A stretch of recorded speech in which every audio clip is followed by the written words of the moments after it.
আর কিছু পা এগোলেই কলকাতা, আর এই কলকাতার একদম খুব কাছে বিরাটি।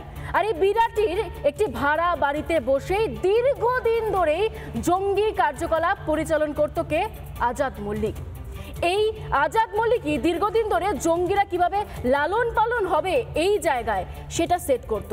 শুধু তাই নয়, জাল নথি তৈরি করা হয়েছিল, সেই জাল নথি তৈরি করার পর পাসপোর্ট তৈরি করা হয়েছিল, আর এই জাল পাসপোর্ট দিয়েই তৈরি হতো জঙ্গিদের বিভিন্ন ডকুমেন্টস। দেখুন সেই এক্সক্লুসিভ রিপোর্ট।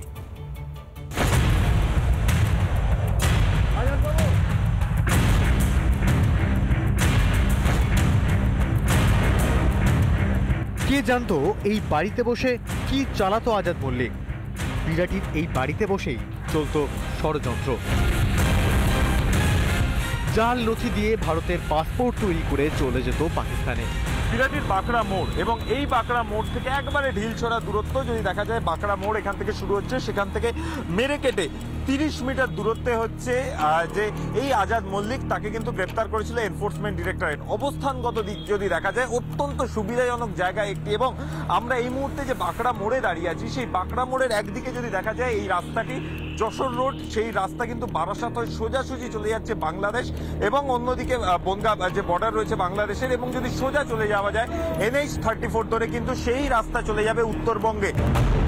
প্রায় 25টি পাসপোর্ট কার হাতে পৌঁছেছে এখন সেটাই ভাবনার কারণ হয়ে দাঁড়িয়েছে। আজাদ মল্লিকের কুকীর্তি দেখে এখন চোখ কপালে পড়শিদেরও।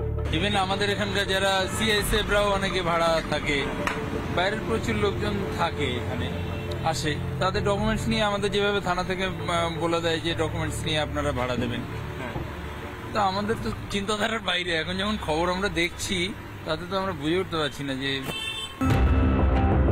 2020-তে গ্রেপ্তার হয় তানিয়া পারভেন। উত্তর 24 পরগনার বাদুড়িয়া থেকে গ্রেপ্তার। হ্যান্ডলার ও লস্করের সক্রিয় সদস্য তিনি। সেই উত্তর 24 পরগনা থেকেই ধৃত আজাদ। প্রশ্ন উঠছে পুলিশের তদন্ত নিয়ে। 2022-এ ফরেনার্স আইনে গ্রেপ্তার হয় আজাদ, কিন্তু তারপরও তার জামিন কিভাবে হয়? আসলে এই ঐক্য, এই সুসম্পর্ক, এই বুনিয়াদ ওরা ভেঙে দিতে চায়।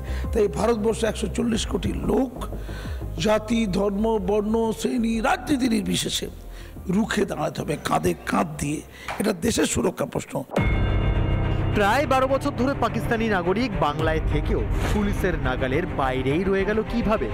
ইডির আইনজীবী আদালতে জানিয়েছেন, জাতীয় সুরক্ষার ক্ষেত্রেও আজাদের কাজকর্ম নিয়ে তদন্ত অত্যন্ত গুরুত্ব সহকারে দেখা উচিত। 4টে বার্থ সার্টিফিকেট তার কাছে পাওয়া গেছে, ড্রাইভিং লাইসেন্স পাওয়া গেছে পাকিস্তান, বাংলাদেশ এবং ভারতে, এবং সেখান থেকেই প্রশ্ন উঠছে যে এই আজাদ যে পাকিস্তান থেকে বাংলাদেশের রুট হয়ে ভারতে ঢুকেছিল, সেই আজাদের কাছে কি করে এই ভারতের পরিচয়পত্র গেল, এবং এই নিয়ে কিন্তু ইতিমধ্যেই তদন্ত শুরু হয়েছে। সেন্ট্রাল IB এবং NIA উভয় পক্ষই কিন্তু এই গোটা বিষয়টা নিয়ে তাদের যে নজরদারি, সেই নজরদারি চালাচ্ছে। ক্যামেরায় রবীন্দ্র শর্মার সঙ্গে অর্ণব মহিন্দার রিপোর্ট, রিপাবলিক বাংলা, কলকাতা।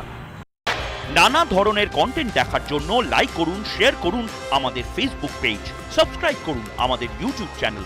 পাশাপাশি অন্যান্য ব্রেকিং নিউজের জন্য অবশ্যই চোখ রাখুন রিপাবলিক বাংলায়।